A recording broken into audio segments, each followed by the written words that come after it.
Guys কি এটা? ও আরে এই পার্কের ভিতরে একটা জলপরি দেখছি। জলপরিটা দেখতে হলে আমাদের সাথে এ পাশে দেখুন।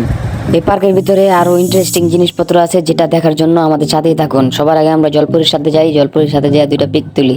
এই পিকটা তুলো তো। এই তো সুন্দর সুন্দর, ভালোই লাগতেছে। আরেকটা ফ্রক আছে, বড় ফ্রক, যেটা আমাদের সাথেই আছে ডান পাশে। এই যে ফ্রকটা, বড় ফ্রক, কত সুন্দর দেখা যায়। জায়গায় দুইটা ছবি তুলে নেই, ছবি তোলার পর আমরা ফ্রকটার গাল দুইটাকে টানবো এবং একটা মেরে দেবো। তো আমাদের বাম পাশে আছে একটা ক্রোকোডাইল। যে ক্রোকোডাইলটা এত সুন্দর স্ট্রাকচার করেছে, যেটা দেখার পরে আমার চোখ দুটা জুড়িয়ে গেছে। আমি ভয় পেয়ে গেছিলাম, এত সুন্দর করে স্ট্রাকচার কিভাবে করে, পুরো বাস্তবের মতো দেখা যায়। এটা আমার থেকেও বড় বা গাইজ, কত সুন্দর দেখা যাচ্ছে। আগে দুইটা পিক তুলে নেই, পিক তোলার পরে এখন আসবে আমার বন্ধু। গাইজ কি এটা? ও আজকে এটার সাথে আমি ঘুষাঘুষি করে নিই। এত শক্তিশালী একটা ম্যান ভাই, এটার সাথে ঘুষাঘুষি করলে মনে হয় এক ঘুষায় আমার জাপান পাঠাই দিবে। তো আমি জাপানে যেতে ইচ্ছুক, আজকে এটার সাথে ঘুষাঘুষি করে নিই ভাই। সবাই আমাদের কিভাবে তাকিয়ে রয়েছে, মজাই পাইতেছে গাইজ। তো ভিডিওটা যদি তোমাদের ইন্টারেস্টিং লেগে থাকে একটা লাইক করে দিও আর সাবস্ক্রাইব করে দিও।